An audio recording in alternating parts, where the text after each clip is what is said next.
Welcome back. This is Arise News. You're watching the morning show with me, Olayebi. The global leather industry revenue in 2017 was $91.2 billion, with an expected compound annual growth rate of 3.4% over the next 5 years.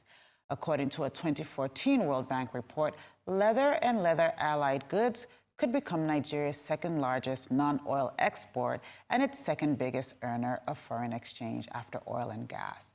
Joining me now to discuss the leather industry and what is needed for its sustainability is the Chief Promotion Officer of the Nigerian Export Promotion Council, Patience Aramide, leather goods and accessory maker Marte Egele, and Femi Olayebi is still with me. Welcome, ladies. Thank you for joining us. Thank you. It's my pleasure. Thank you for having us. So, Patience, I'm going to start with you. We've heard the numbers. We understand the global market when it comes to leather, and we understand the local opportunity for Nigeria. The Lagos Leather Fair is coming up. Your organization are supporting that, and you're supporting the leather industry as one. What do you want Nigerians to know about this opportunity when it comes to leather in Nigeria, but also the biggest obstacle when it comes to leather in Nigeria? Okay, thank you. In the years of working with the Nigerian Export Promotion Council, we understand that there is a gap. And the challenge exporters face usually is basically non-compliance, funding, and capacity. So we looked at what are we going to do to bridge this gap. And in line with our mandates, what we do is we promote, we articulate, we advise the activities of export or non-oil. And we try to bring together success stories to help train youth and to develop skills across sectors, not just leather, all the other sectors of the export market. And the Export Promotion Council discovered Femi bags in this sector. She is a success story. So we're partnering with her to train. She has done 2 batches of the leather product training, capacity building, to train youth based on the need that we have discovered, that is non-compliance, so that we can be competitive in the export market, because the global market for leather is over 60 billion. US alone is taking over 53 billion. So we could also take advantage of this if we could just do things right. So we have discovered that the only way we could contribute to help the export business in Nigeria is to try to train, to build capacity in such areas. So we partner with her to bring the awareness that if you want to do something, you can do it right and you can actually succeed. So the success stories we have, we bring them up, we showcase them, we create awareness.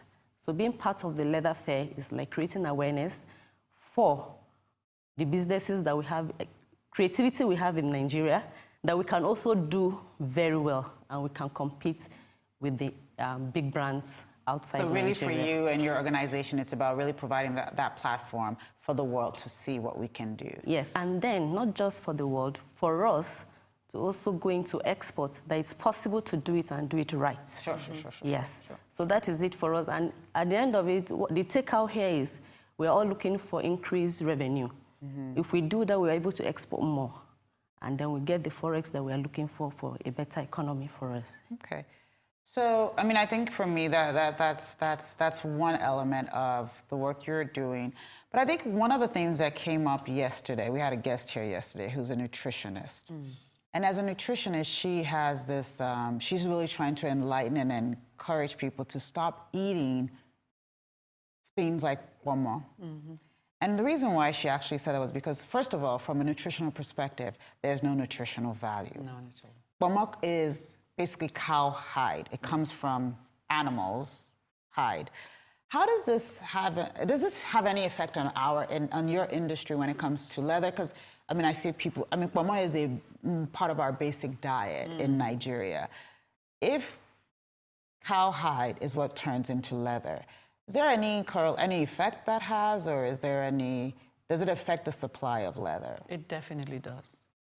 It definitely does, and people do. They joke a lot about. So I'm asking you. It's a tongue-in-cheek question, but I really want to understand because if there is a correlation, part of what our nutritionists need to do is make sure that message is clear. Yes. Because if there's this huge opportunity out there globally for us when it comes to leather, and we're consuming something that is of no use to our bodies, I think we almost sort of have to stop being tongue-in-cheek about it and have a real discussion about it. So I'm asking you to give me your opinion on that whole issue. I think it's a conversation that must not stop.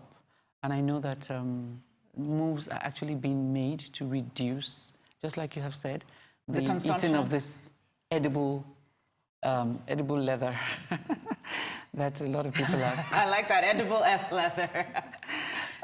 Yes, but it is true because the hide is pomo. But if it wasn't pomo, it would be leather. But a lot of people, because it's cheap, and that's what a lot of people can afford, that's what they buy. There's actually a pomo association that is kicking against this initiative to stop the eating of pomo. So we have a huge battle there, and I hope they're not listening to me and they don't see my face at this point. But yes, we have to battle it because it's also something that needs to be in their psyche that, you know what, you can sell these hides for so much more than you would sell it if you were selling to somebody who's going to turn it into pomo in a pot of stew. Sure. You know, so it's a narrative that's going on now. It's difficult, but we have to start taking the steps. And I know that there's some government policies that are coming into place, you know, against the eating of pomo. It's going to be hard because a lot of sellers, pomo sellers, say that's what sends their kids to school. That's what puts food on their table. You know, so it's difficult for them to wrap their minds around the fact that this is food you're taking away from us. You know, so it is an uphill task. But I think, like everything takes time. It will eventually get there. We need to first get to that association and educate them. It's all about educating them and letting them know that you can get so much more for this product if you were selling it as leather. And not as I mean, I think this is a challenge people have globally, different industries. I mean, even with technology coming in, some jobs are being phased out. So it's really about retraining. And I guess that's where patience, your part of your work comes in, is actually retraining and reskilling the pomo sellers of Nigeria. Yes, actually, the leather as it is, raw hide and skin, wet glue is prohibited. And as she has rightly said, it's because of the cost, because there's no funding. So to process leather for export is more expensive than just processing it and putting it there in the market for people to buy. But I feel if there's enough funding, people will go into leather production more for export than for consumption. So the government will still have to look at it and sort that out as well. And we're working towards that. We educate, we train, we have seminars and workshops to train even from the low end to the finished product, the value chain. The gains of export is you gain more, there's more value. If you add value, you gain more from the sales of pomo, from the sales of leather than eating it in form of. I think we definitely have to be very intentional about that. But I want to come to Marte. Marte, sorry about all the pomo discussion. You're like, what? I just want to talk about leather. I know. But this is all part of the value chain that we're talking about. So you're a new entry into the market. Your company is about 3 years old. Yes, it is. Tell me, what is the barrier to entry, and what were some of the daunting things that you thought about when you decided to go into leather? So just quickly, your brand is an accessory and handbags. Yes. Okay. And you have things, we're showing people some of your stuff now, and you have stuff just, you have wallets all the way up to... Yeah, card holders, wallets, tote bags, business, you know, casual box bags even. And I'm moving into business, you know, bags for men as well. So yeah. Okay. There's a range. I'm trying to not leave anybody out. fantastic. So tell us, you're going to be at the Leather Lagos Fair. Yes, and it's my first time. It's going to be your first time, okay. Will people be able, Lagos Leather Fair, will people be able to buy products from you at that, at the fair? Yes. Okay. What is your bestseller when it comes to products in Nigeria? Right now, I feel like some of my new styles are competing with my signature styles, which so right now my bestseller is the SA handbag, the SA flap top handle. Before it was the clutch and then card holder. So now I feel like things are picking up, which I'm very grateful for. So yeah, so now things are kind of like I have to produce on so many levels, different bags for so many people. Mm-hmm. And for you, like you're starting your business, you're sort of still growing. I mean, you're at the beginning stage of your business, so we have both of you at the different spectrums of the business. What are your challenges today? What are your challenges today? Finding the right artisan to sew my bags the right way, so the standard way where we're able to compete not just, amongst ourselves to better ourselves, but also internationally. So I'm trying to get my artisans to do that based on my knowledge and exposure to high quality leather goods. All right. So before we go on break, I want you to answer one last question for me. If you and I started out our business together, and I'm based in X country, what's the difference in us finding the right workmanship? So let's say I'm based somewhere in Europe. What would be the biggest difference in our business and the biggest challenge we would both be facing? Well, so for example, you're talking about artisans. In other places, I guess one of the things I've heard is sort of you have your design, you take it somewhere, people make it for you. Are you able to do that?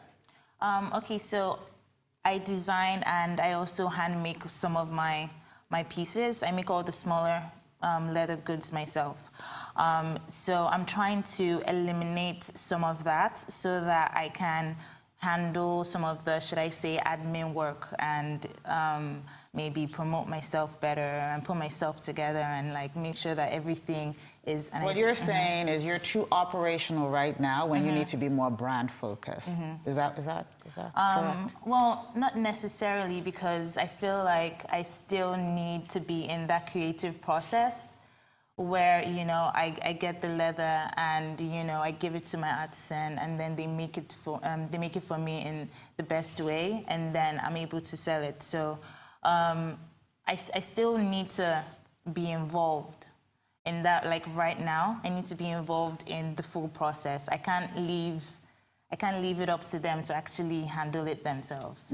Okay. So basically what you're saying is that actually you're extremely hands-on and operational, but as an entrepreneur, there are also entrepreneurial things you need to do. And that's really about your brand, developing the new line, being innovative, and that's one of the biggest challenges you feel that you face today. Yeah. Okay. And obviously, getting leather. Okay, getting leather. Yeah. Back to the pomo eaters. The pomo eaters out there. We're not anti-pomo eaters. We just want you to reduce it. We're going to take a quick break. When we come back, we're going to continue this conversation and actually talk more about the Lagos Leather Fair. Don't go away.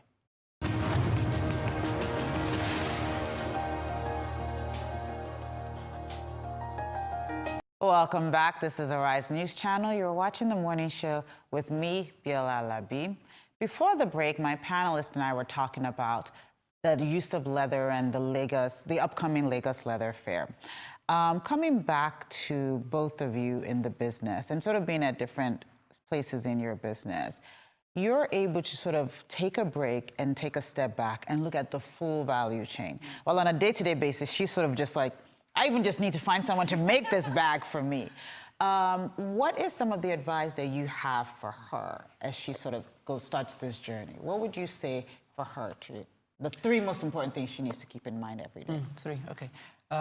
First of all, there's really not that much difference between what she's doing and what I'm doing.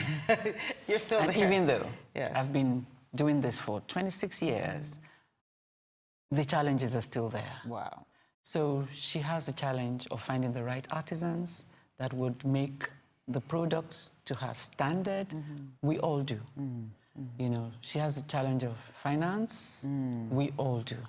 She has a challenge of finding the right accessories, I believe. We all still do. Because even something as simple as a magnetic clasp has to be brought in.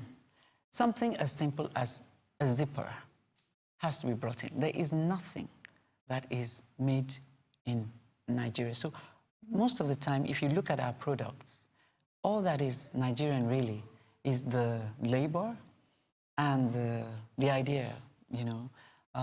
I use quite a bit of ashoke in my bag. That's my signature look. And I find that even the cotton that's used to make the ashoke is imported. So even the ashoke has become even more expensive, you know, since the recession and all that. So basically, I would say to her, be patient. Don't rush. It will all come together, really, you know, but insist on the fact that the artisans must get it right. Because people out there, the consumer out there, know what they want. They understand value. They know quality. Because the consumers we're dealing with are people that can afford the big brands. Sure.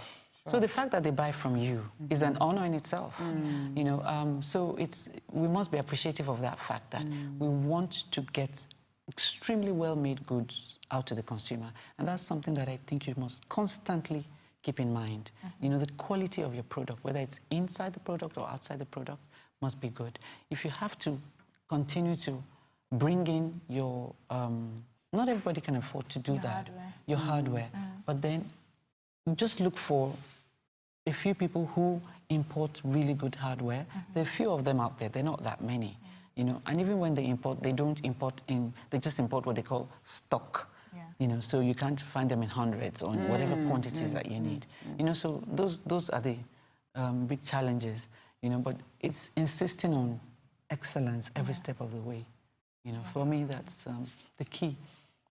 So for other leather makers like both of you, how is Lagos Leather Fair how do they interact with this fair, and what are the benefits for them? So even for someone that's catching this now and saying, oh my God, I wish I could come, what should they expect to get from this fair? If you're an artisan, if you're a leather maker, if you're another Marte out there, what do you get from this? Okay, for the leather designers, the leather fair is a platform that we created to promote not just Femi handbags, of course, but other leather designers. And last year, the last edition did shock our audience because they were amazed at the volume of activity that was going on in the leather space. So we scored a huge high on that. So for this year, it's the same, but more. Okay. So there's more awareness. Okay. In the public space, in government circles, because even they were surprised that there were so many leather designers out there and doing good things, doing really good work. We found people cutting away bags and bags and bags of, you know. So it was an amazing shopping experience. And you found people saying, oh, I'm never ever going to buy another Prada. I'm never going to buy another LV. All right, all right. Yeah, we're coming. We're coming to see this. You we're come, coming. just keep coming. You know, I'm never going to buy, because what we just need is that capacity. Yes. You know, and with the help of institutions like the Bank of Industry, Yes. the Nigerian Export Promotion Council, we will get there. You know, so we have an audience, high net worth also. The people that walked into our space last year was amazing, and I say thank you to all of you for coming. And we're expecting you this year. Yes. Lots of you this year. You know, we had over 2,500 people last year walk into that space, and this year we're expecting over 4,000. Oh wow! You know, and so there's a lot of shopping. There's shoes, there's bags, there's jewelry made from leather. We have some furniture. And then we have the tanneries coming in this time. Okay, because again, we want to have a conversation with the tanneries, you know. So we have the tanneries, we have a few people in the technical space coming to show us how to paint on leather, or how to stamp and brand your leather product. So it's just the whole value chain that we want to bring together. And I believe that for the leather designers like herself, she didn't take part last year, but for those that took part, I would like to quote one or two of them. one said to us, you know what, I've been doing exhibitions for 15 years. Oh, wow. This is my best ever. Another said, oh my goodness, the Lagos Leather Fair took my business from 0 to 100. Wow. So wow. I think that was very fulfilling, and I mean, it gave us a sense of fulfillment. And we know that what designers like herself will be getting this year is a whole lot of exposure, a new audience entirely, you know, because there's a whole lot of networking going on. Okay. There's a lot of collaborations, you know. So, for example, there's a guy that does a lot of hand stitching. There's no reason why shouldn't be able to wouldn't partner. be able to partner with her and say, okay, you know what, you're going to start making all my handles. You know, so that it's important for us to So it's also come a good together. place for you guys to source new Oh vendors. yes, oh yes, it's Let me important ask for Marte a quick collaborations to question. happen. So you didn't participate last year. I didn't know that. So since you didn't participate last year, why was it important for you to participate this year? Because I went through to see all the leather designers last year. I didn't participate, but I went to... you attended? Yeah, I attended. Oh, tell me what that experience was like. It was mind-blowing to see so Thank many... It really was, to see so many leather designers like doing so many different things and on so many levels. I was quite excited for, you know, because something of that Size. yeah, size obviously is going to get so much, you know, momentum for the next one, you know. So Did it make you feel like you weren't alone? yes, it made me feel like I wasn't alone struggling. Yeah. So yeah. So you found this community of other artists, Yeah. I mean, so I was able to like creatives. put names to faces and get to know, like, okay, so this person does this, and as she said, collaborations and stuff. So I just had my eyes set on like different people, and actually even just congratulate some of the other designers for the work that they're doing, because they were beautiful. Yeah. And Patience, we can expect you guys to also be present at the fair? Yes, Looking for new stars? Well, You discovered her. yes, we do that because we go around, look at production, your finishing, if it's something we can support, if it's something we can push out there. Because usually we do trade shows and trade fairs, and we don't just take any kind of product out there. Your packaging has to be So people are going to be right. looking for you to make sure you come to their booth. I know they're going to be looking out for you. So yes, people yes. look at We're this there. face. She's going to be there. We're going to Make be sure there, she comes yes. to your booth. And again, briefly, I want to also say what we do for the business terrain is actually difficult, especially in funding. So we do export expansion grant Okay. to cushion the effects of cost. So there's money. We have And to wrap also up though. EDF, So there's money. Basically, just tell people there's money. The people want to know that there's money, so they'll come to your website. They'll come and find out about that. Yeah, they got so to register though. before we go, sign off. Can you just tell people again, once again, date, time, what to expect? Okay, so the Lagos Leather Fair will be happening from the 4th. We have an opening event that's going to introduce the fair, and then we have a leather roundtable where we're going to discuss the different possibilities and the potential within the leather industry. And then in the evening, we will start with our first masterclass. Okay. So it starts from the 4th and it goes on to the 6th. The exhibitions start on Saturday morning at 10 o'clock to 8 o'clock on Saturday, and from 10 o'clock to 8 o'clock on Sunday. We also have workshops on the Sunday. We have 2 workshops, which will be taken by Bill Amberg on leather crafting, and we would also have Obi Leather, who will be talking about the anatomy of... And our location of the event? It's at Harbour Point And in tickets? Victoria Island. Attendance is free. Oh! So you're all welcome. Thank you both so much. Thank and you, thank you, Biola. Patience, for being here and talking to us really about the contribution that the Nigerian Export Promotion Council can do to help support entrepreneurs that are producing at a very high level, at a level that you can take out there and be proud of. And I'm sure you're going to find more stars next weekend at the show. Sorry, one more thing. We also have a production on Saturday evening. Okay. I forgot about that. So it's called From Pomo to Paris. The journey from the slaughterhouse to the catwalks. Okay. So we have a surprise for you. Saturday evening, 8 p.m. Please be there. To all the Kora eaters, make sure you come out, and all the producers. This brings us to the end of the morning show today. I'm Biola Alabi. Thanks to my guests for joining me this morning, and from the entire team here, it's goodbye and have a good day.